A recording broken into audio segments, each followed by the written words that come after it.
All right, we're talking about radiation today, right? You did some good reading, I hope. This is one of the few times that we dive into the nucleus in this class. Because what's the difference between a chemical and physical change and a nuclear change? Anybody have any ideas? Like when we're making a chemical change, what's happening? What do you think? Oh, no, Okay, answer the other one, please. it's a change that happens inside. Okay, inside the nucleus, that's a nuclear reaction, right? So, but what about a chemical reaction? Yes, ma'am. The outside of the nucleus, like what in particular? Does anyone know? The elemental structure, good, more specific? The electrons, right? Those are what are reacting when we deal with a chemical change, right? But in a nuclear reaction, we're actually dealing with, what do we say? With the nucleus. Okay? And often what occurs is you get this radioactivity, right? This radiation that's released. And again, on page 122, or at the very beginning of 4.4, you get some definitions here, right? And radiation are just simply the particles. The particles that are released when we have this reaction in the nucleus. Are we cool? And understand that all the other chemistry we're going to talk about, or most of it, is not dealing with this nuclear stuff. We're kind of just like taking a little jaunt over to talk about this. You know, because everyone, this is important stuff. You know, this is how like the Flash gets made. And this is how the Marvel superheroes get their powers, is from these nuclear reactions, right? Right. Yeah, I mean, so this is important stuff. Got to make sure you understand how that works. Good. Here we go. 2 types of decay that you have to be comfortable with. Well, okay, there's actually 3 we'll talk about, but we'll get to in a second. There are 2 types of radiation that we're dealing with. Alpha radiation and beta radiation that your textbook talks about, right? In alpha radiation, what's created? An alpha particle, right? Okay, so this makes an alpha particle. And what about in beta radiation? What does it create? It's almost like they named them the same thing. Absolutely. Okay? But there's differences between those guys, right? Differences between the 2 things. What is, well, we'll come back to that. What is an alpha particle? If we look over on page 124, they start giving you some more details here. What is an alpha particle? By the way, they use that little alpha symbol like this, right? And the beta they use, again, these are just Greek letters, right? What is an alpha particle, sir? Okay, an alpha particle gives us 2 protons and 2 neutrons. Are we cool? Alpha particle, 2 protons and 2 neutrons together. Now, if you were to take those, what would the mass number be with 2 protons and 2 neutrons?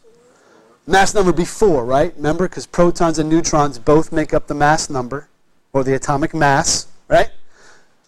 And what would be the atomic number? 2, right? Because remember, atomic number is just the number of protons. If you look on the periodic table, do we have any element that has an atomic number of 2 and an atomic mass of 4? Helium. Are you with me?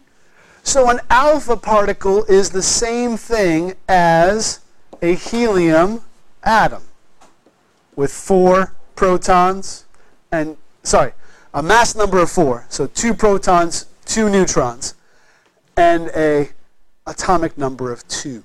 Sir? When we're adding up the mass, we use whole numbers, but on the periodic table it ends up in decimals. Good. Can anybody answer that question? Why on the periodic table is it a decimal? But when we add them up here, we're using whole numbers. We just did a whole lab that talked about this. Yes, ma'am? All those different isotopes.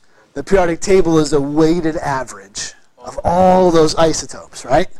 So that's why they give it to you as a decimal. But here we're going to be doing with actual just one isotope of an element. It's a good question. Okay, we cool with alphas? How about beta radiation? What is a beta particle? Yes, ma'am? It's an electron, right? And so the symbol that they use is either this B, this beta thing, or an electron, like this. And again, P positive is proton, N0 is a neutron, E negative is an electron. These are just symbols we use because we as scientists are lazy. That's what it boils down to. Are you with me, friends? So how do we know this happens? Well, if we take a radioactive material and we shoot it out, and this lead block is just basically, radiation goes all over the place. We're just directing it almost like a laser beam. Are we cool? And radiation can't get through lead. That's why when you have an X-ray, they put that big heavy apron over top of you to cover the places they're not actually taking a picture of. Are you all with me? Or if you're the dentist and they're taking pictures of your teeth, they put that apron over top of you. It's heavy because it has lead in it, because that lead blocks the radiation.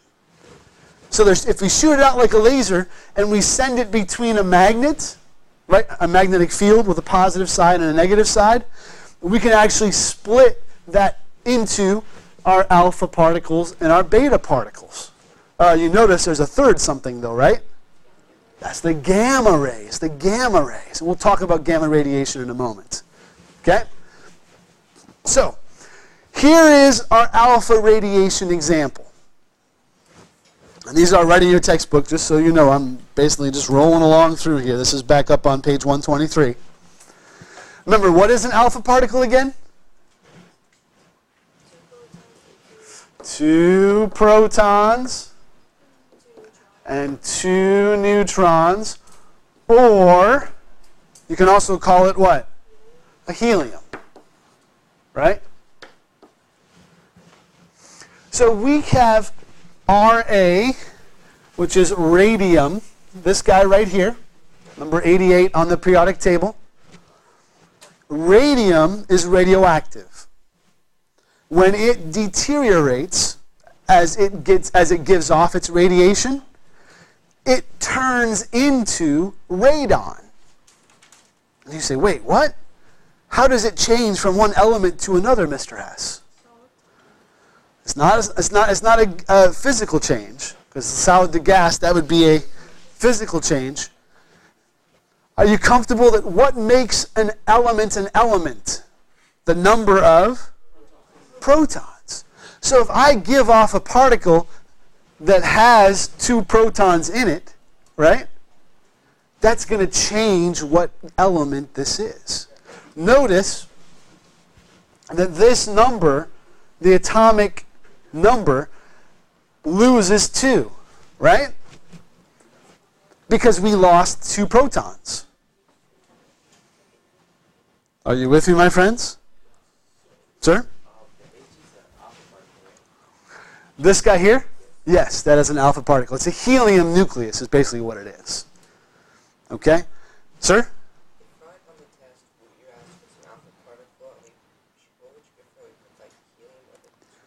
I would take any of those answers. Yep.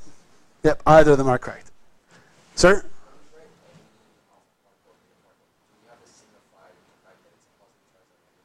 Yeah, we'll talk about that. This actually is not, this is a nucleus, so there is a positiveness to it. We don't necessarily write that. Well, I'll show you with the electrons. We do in some ways write that, but I'll talk about that in a second. So you notice that the atomic number changed by 2, right? What happened to the atomic mass? It subtracted 4. Does that make sense? So we've taken 2 protons and 2 neutrons out of that radium, and it became this helium nucleus, this alpha particle. and we're left with radon. And the reason why it does this is because radon is more stable. Why chemistry, you can almost answer any question by when you ask why does something do that? Because it's more stable. The elements like that. And we'll define what that means in much more detail in the future. But the point is it's more stable. It's more happier. Is that a word? More happier? No, my wife would dislike that. It's definitely happier. Are we cool? Alpha radiation, pretty straightforward. Beta radiation is going to get a little more complex. Okay? Beta radiation, remember again, what is a beta particle? It's an electron, right? So, are you ready? Are you ready? Whew, this is weird. So here's carbon-14. Have you heard of carbon-14 dating? It's a way that we measure how old things are. In carbon-14, when it gives off a beta particle, right? And you notice here that the atomic number, what happens to it? The atomic number. It increases by 1. But what happens to the atomic mass? Well, actually, let me change color here. 1 second. What happens to the atomic mass? It stays the same. Okay, well, so hold on 1 second. What is it that makes up atomic mass again? Protons and neutrons. Adding those numbers together, right? So if the atomic mass stays the same, but the atomic number goes up by 1, what must have happened? Let's use your logic. Sir? Okay, it didn't lose a neutron per se. I like where you're going, though. In some ways, you're right, but give me more.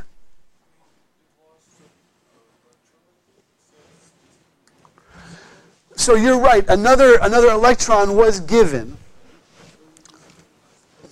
Well, remember, an isotope is the same element, right? And did we come out with another carbon on the other end? No, we got nitrogen, right? So it can't just be an isotope. What do you think, sir?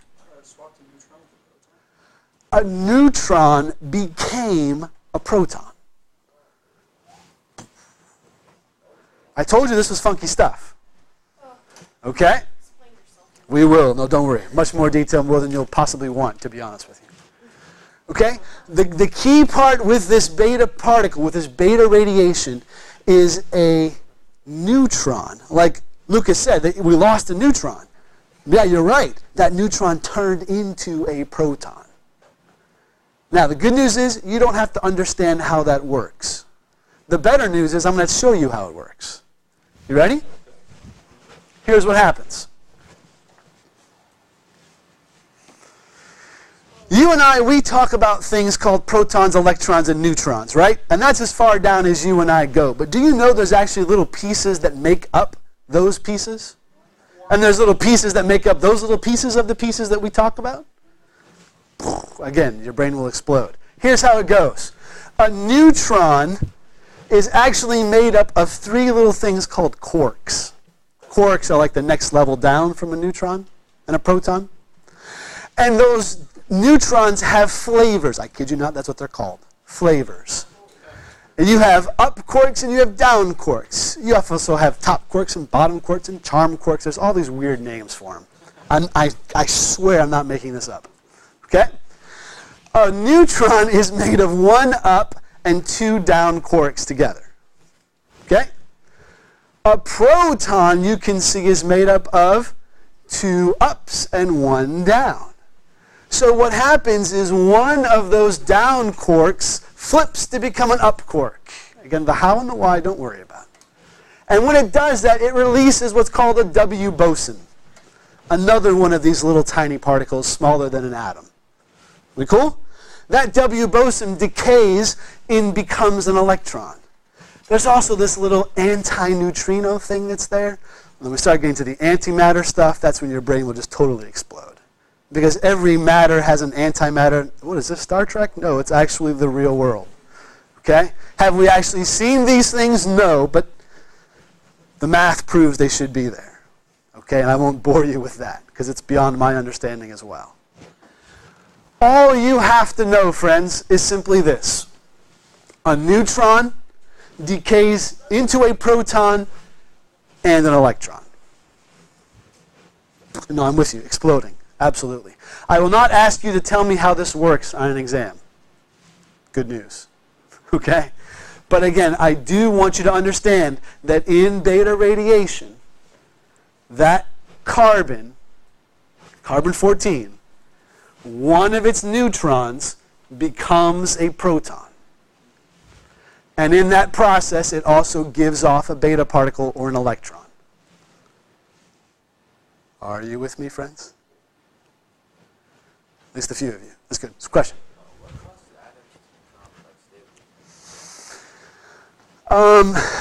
It basically deals with how many neutrons are present. There's a lot more to it than that. There are certain, what we call islands of stability, that electrons are very happy to stay at. Others, if they get outside of that stability, they very quickly want to get back to those islands. Right? Those play a role in it, absolutely correct. Yeah. So, without going into more detail than that, it's about that stability piece. Okay? Alpha particles are what? Helium nuclei, right? 2 protons, 2 neutrons.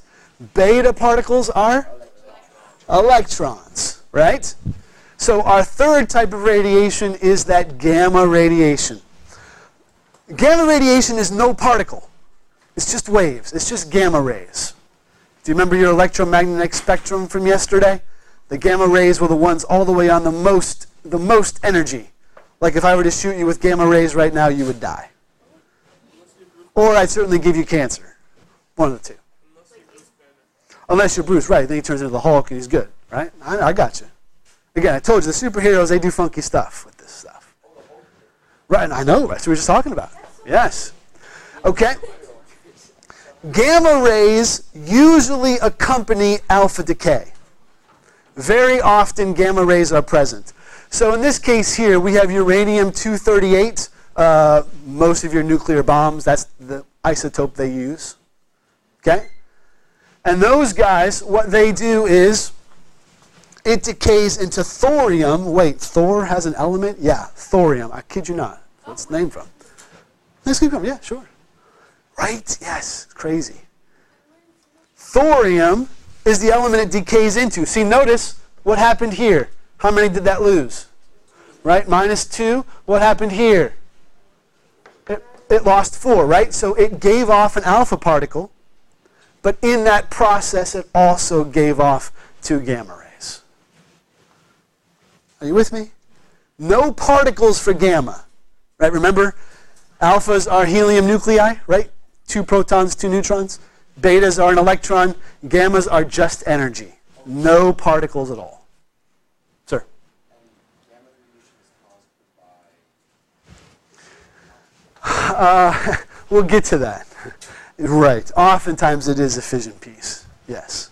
So does the gamma radiation come from the reduction in mass? These are great questions. It is energy that's released from that process. You're correct. So does the mass go to the... So in the world we're dealing with here, the masses are the same between this and this. If you add those up, you get the same mass. There is some of that that does get converted to energy. You're correct. Right. Right. Sir? So energy is defined universally, like the ability to do work, right? Mm-hmm. How does that apply to gamma rays? So the energy that it is there is actually, it will cause work, or it'll cause movement or damage to occur if it were to be interacting with some flesh.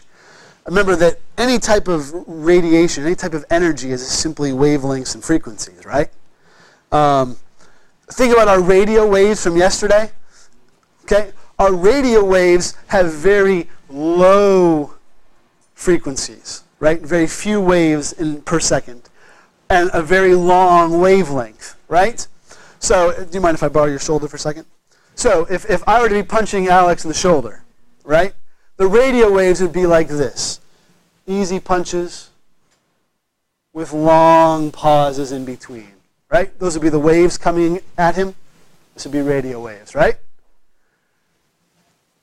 If I want to talk about gamma rays, it would be like me going and like smacking his shoulder as hard as I could over and over and over and over and over and over and over again. I won't actually do it because he'd probably slug me back, right?